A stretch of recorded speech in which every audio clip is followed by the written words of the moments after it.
Hi, it's Mick, and I just wanted to share with you how I went from this dress to painting these cloudscapes.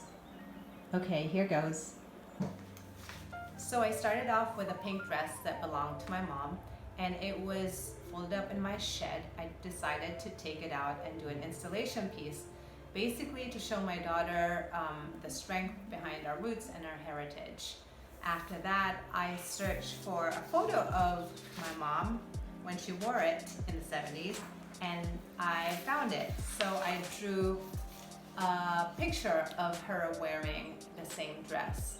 As I was drawing the picture, I texted her her background and how she felt moving around from country to country. And as we were talking, she talked about the Philippines and how she grew up and how she saw men process these abaca fibers. Abaca is a banana plant. It's also called Manila hemp.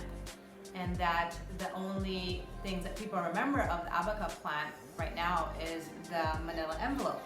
So I decided to get an envelope and cut out the skin part of the drawing and stick it behind the drawing. So out came my first manila envelope drawing.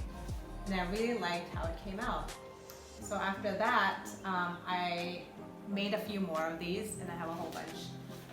I decided to incorporate this color into my paintings, and I also decided to do a mindfulness practice for my morning painting routines. So that means without judgment, I'll just go with my gut and start off with things I feel like doing. So for example, my things where I want to just make some patterns with tape and pretty randomly, and use two colors, which are red and yellow, to make the color of the manila envelope, and some white.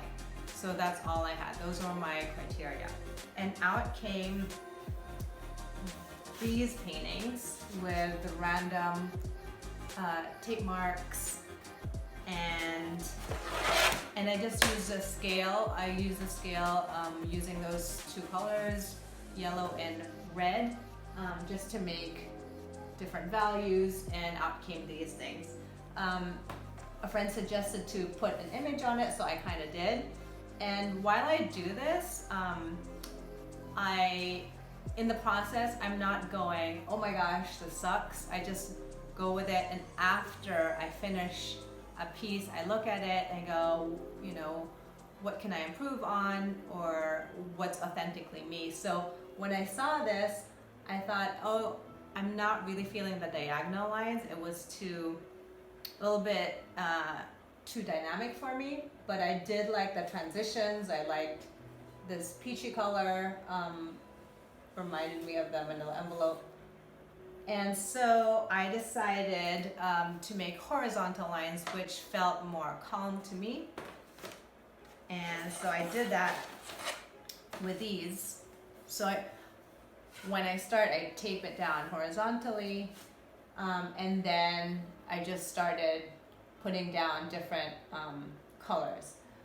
The black thing that you see is a mistake. So I had these on the floor, and I spilled black acrylic paint, and it just splattered on these things, which is fine. It's still part of the process. So I wiped it off, and I even looked at it. I'm like, oh, do I like it? No, I didn't. So that's just part of the creative process, I think. After this, I thought, oh, I like the horizontal stripes, so I put them on this. It's paper that you can paint on, and I still did my scale, which I like. And what happens when I took off the tape, it ripped. And I asked myself, do I like this? And I actually did, because I like how organic it felt. It wasn't as orderly, I guess. And after I did that, I paint it over with oil paint, and I just amped up some values. So I amped up some lights, and I wanted it to make it like a cloudscape, which I've done before. So it's kind of full circle. Whatever you do in the past, it kind of comes back in some way. And that's how I went from the pink dress to these, and I don't know where this is going to lead me, but just wanted to share with you what experimentation can do, and I do feel that it's a very important part of the creative process. All right, that's it for now today.